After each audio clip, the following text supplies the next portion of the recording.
प्रभु यीशु मसीह की स्तुति हो।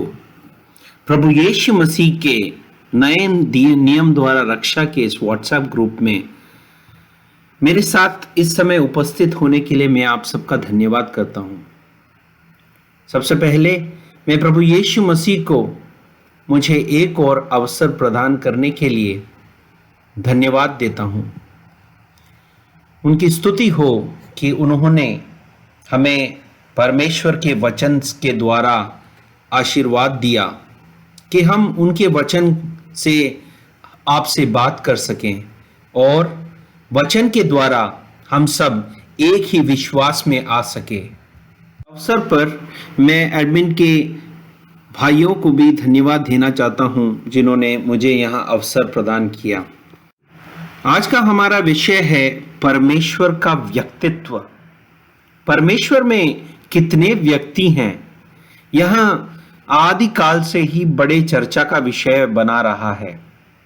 प्रभु यीशु मसीह के इस दुनिया में आने के बाद और उनके स्वर्गारोहण के बाद में 200 साल तक कभी भी किसी ने परमेश्वर में 3 व्यक्ति है ऐसा कभी भी नहीं बताया था।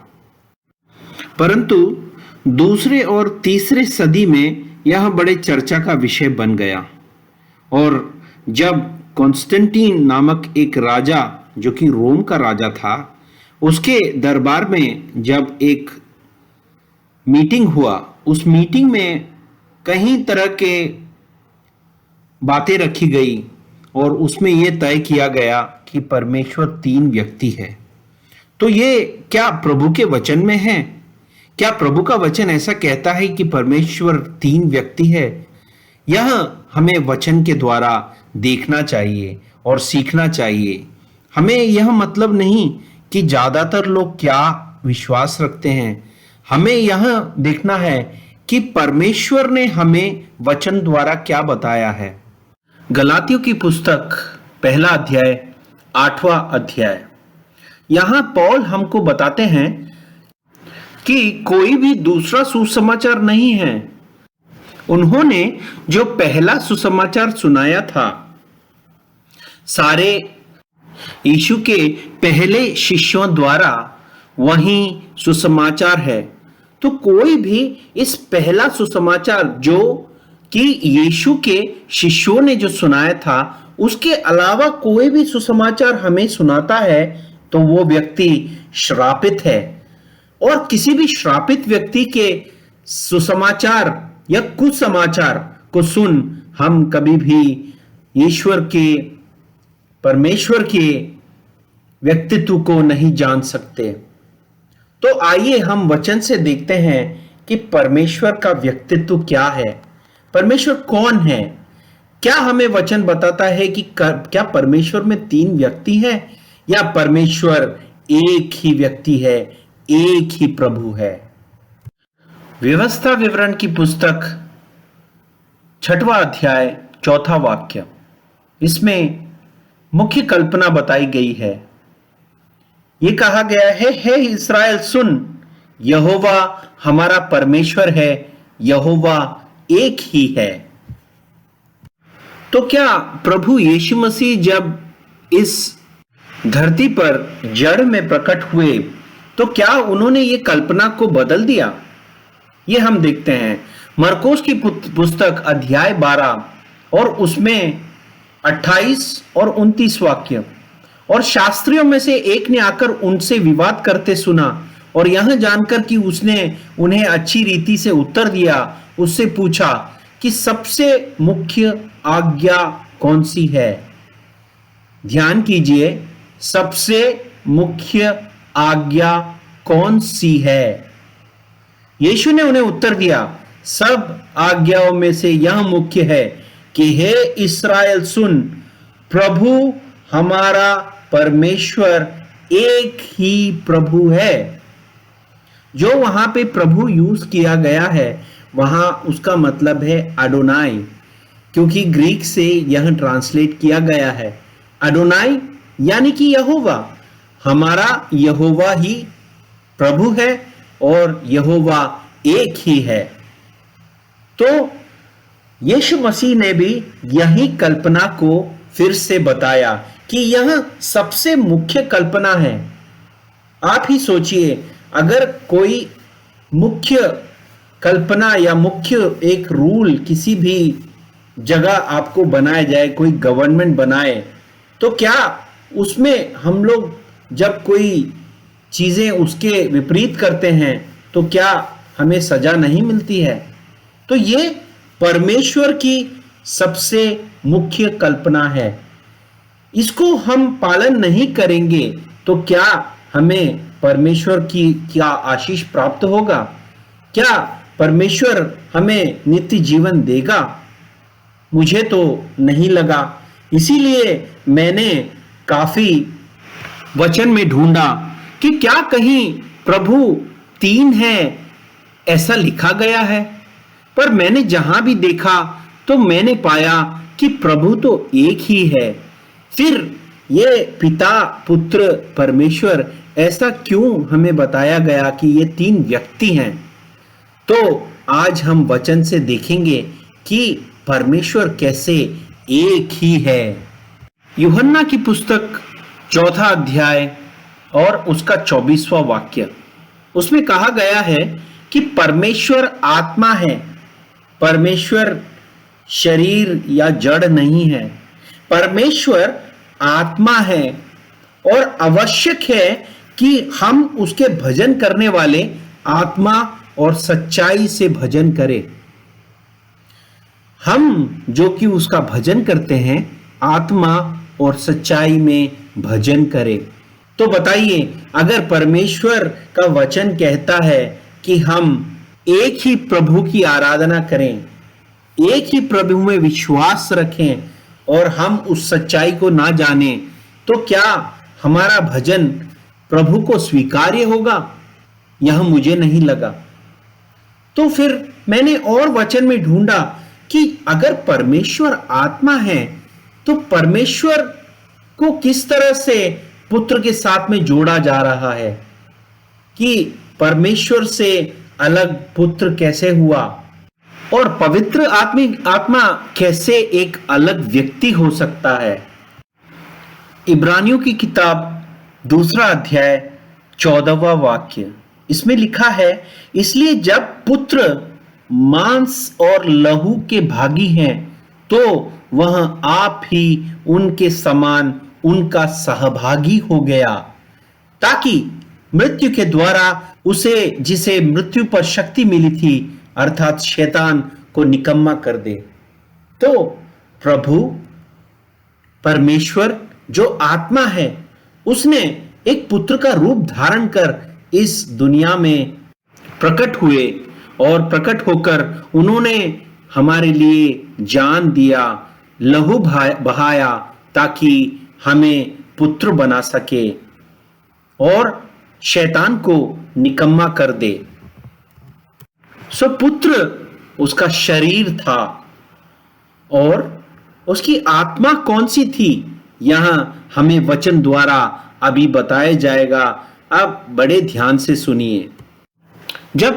अब मैं आपको जो वचन बता रहा हूं वो वचन जब मुझे परमेश्वर ने खोल कर दिया, वो वचन का जब मतलब परमेश्वर ने मुझे समझाया, मैं बड़ा अचंभित हो गया कि इतने साल कहीं लोग BTH, MTH और बड़े बड़े डिग्री ले रहे हैं और प्रभु ने एक इतनी सी चीज उनके दिमाग में कभी नहीं खोली। तो ये क्या है जो परमेश्वर ने मुझे खोल कर दिया? मैं ऐसी प्रार्थना करता हूं कि जब आप यह सुने, प्रभु यीशु मसीह आपके दिल में यह वचन को खोल दे। मैं यहां प्रभु यीशु मसीह के नाम से खोलने की विनती करता हूं कि ताकि यह वचन जब आपके दिल में खुल जाएगा तो कभी भी आपको यह दिमाग में नहीं आएगा कि प्रभु 3 व्यक्ति है। हमने पढ़ा यूहन्ना के सुसमाचार 4 अध्याय के 24वें वाक्य में कि परमेश्वर आत्मा है। परमेश्वर आत्मा है, वो जड़ और शरीर नहीं है। और जड़ और शरीर कभी भी स्वर्ग में वास नहीं करते। स्वर्ग में वास केवल आत्मा, परमात्मा और परमेश्वर के दूसरी बनी हुई आत्माएं वास करती हैं। तो हम देखते हैं कि 1 कुरिन्थियों की पुस्तक अध्याय 12, तो हमने पढ़ा, ध्यान से सुनिए, 4 अध्याय 24वें वाक्य में कि परमेश्वर आत्मा है, यूहन्ना की पुस्तक में। तो हम अध्याय 12 में दूसरे वाक्य से पढ़ते हैं। यहां आत्मिक वरदानों के बारे में बात हो रही है। तो आत्मिक वरदान कई तरह के होते हैं और उसमें यह कहा गया कि तुम जानते हो, दूसरे वाक्य से मैं पढ़ रहा हूं, तुम जानते हो कि जब तुम अन्य जाति के थे तो तुम गूंगी मूर्तियों के पीछे चले जाया करते थे। आज कई लोगों ने 3 व्यक्ति अर्थात त्रिमूर्ति जैसे एक मूर्ति बना ली है, जो कि दुनिया के सारे विश्वासों में है, पुराने विश्वासों में है। ये त्रिमूर्ति हर जगह मिलती है। तो ऐसी ही एक मूर्त, 3 व्यक्तियों की मूर्त में आज कहीं हमारे मसीही भाई वो अपनी आत्मा को गवा रहे हैं। तो इसलिए पौलुस कहते हैं, इसलिए मैं तुम्हें चेतावनी देता हूं कि जो कोई परमेश्वर की आत्मा की अगुवाई से बोलता है वह यह नहीं कहता कि यीशु श्रापित है, और ना कोई पवित्र आत्मा के बिना कह सकता है कि यीशु प्रभु है, यहोवा है। वरदान कई प्रकार के होते हैं, लेकिन आत्मा एक ही है। और सेवाएं भी कई प्रकार की होती है, लेकिन प्रभु एक ही है। और कहीं प्रभावशाली कार्य प्रभु करते हैं, परमेश्वर करते हैं, लेकिन परमेश्वर एक ही है। और परमेश्वर के होने के कारण वह कहीं प्रभावशाली कार्य करता है, लेकिन परमेश्वर एक ही है जो सब में हर प्रकार का दूसरा दूसरा प्रभाव उत्पन्न करता है। किंतु सबके लाभ पहुंचाने के लिए हर एक को आत्मा का प्रकाश दिया जाता है। हर एक को आत्मा का प्रकाश, हर पुत्र को आत्मा का प्रकाश, क्योंकि एक पुत्र को आत्मा के द्वारा बुद्धि की बातें बता दी जाती हैं और दूसरे को उसी आत्मा के अनुसार ज्ञान की बातें बता दी जाती हैं। और उसी तरह किसी और पुत्र को आत्मा से विश्वास और किसी और पुत्र को आत्मा से चंगा करने का वरदान दिया जाता है। फिर किसी पुत्र को सामर्थ्य के काम करने की शक्ति दी जाती है, जैसे दाऊद को दी गई, डेविड को दी गई।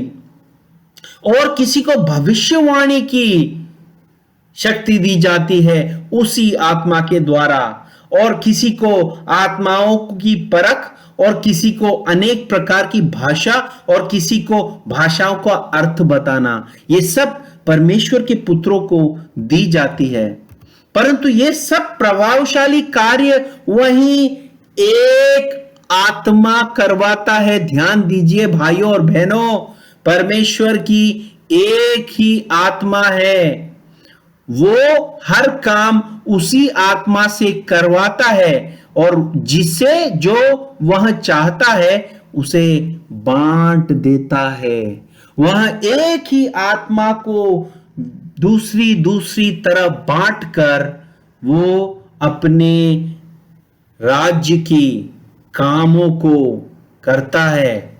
यहां बहुत बड़ा एक रेवलेशन प्रभु ने मुझे दिया कि परमेश्वर आत्मा है, परमेश्वर के आत्मा को वो बांटता है, और हर बांटी हुई आत्मा वही आत्मा है, एक ही आत्मा है। अब आगे हम पढ़े कि जैसे कि एक देह में कई अंग होते हैं, लेकिन देह तो एक ही है, एक ही देह है, लेकिन उसमें कई अंग होते हैं हमारे शरीर में, लेकिन सारे प्रवर्तन किसके लिए होते हैं? उसी एक देह के लिए होते हैं।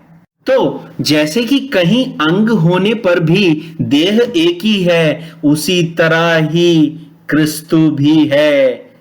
यीशु क्रिस्तु भी उसी आत्मा का बांटा हुआ है जो इस दुनिया में प्रकट हुआ, एक शरीर में प्रकट हुआ, जो जिसको वचन नाम दिया गया, परमेश्वर का वचन जिसका नाम था, और वो ही क्रिस्तु है, बचाने वाला है, एक ही है, लेकिन वो उसी परमेश्वर की आत्मा है।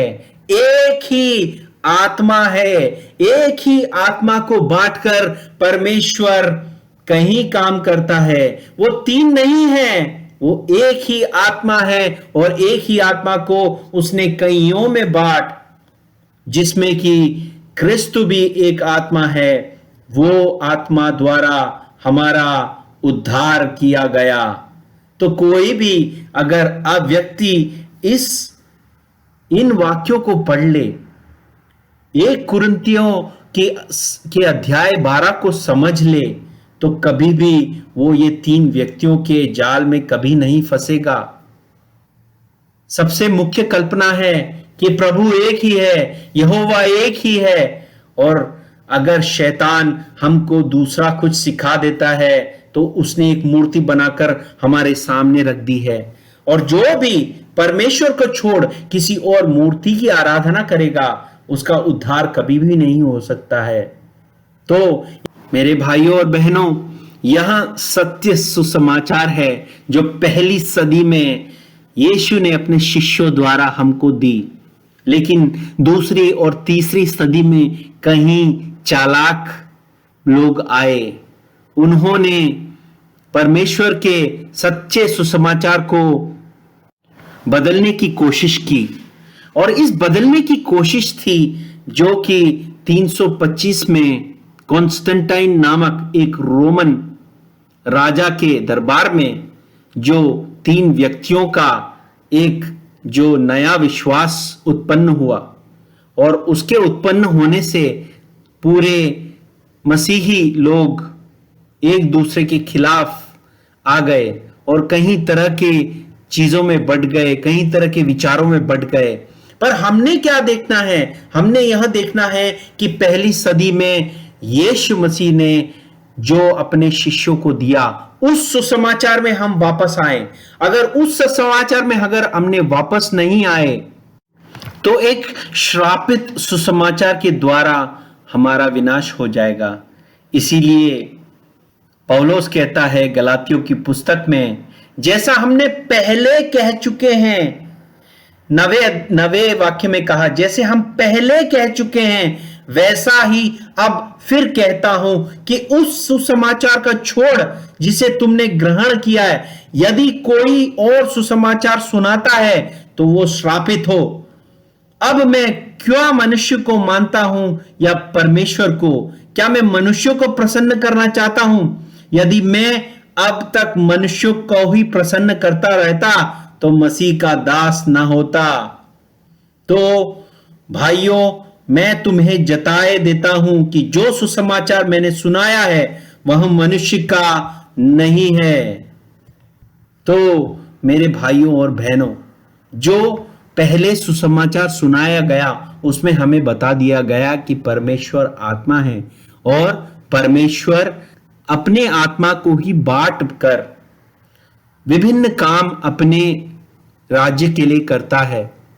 और जितने बार भी वो अपनी आत्मा को बांटता है, अपनी पवित्र आत्मा को बांटता है, वो बांटने से वो दूसरी आत्मा नहीं हो जाती है, वह वही आत्मा है। यही पौलुस हमें 1 कुरिन्थियों 12वीं पुस्तक में बार बार बता रहे हैं।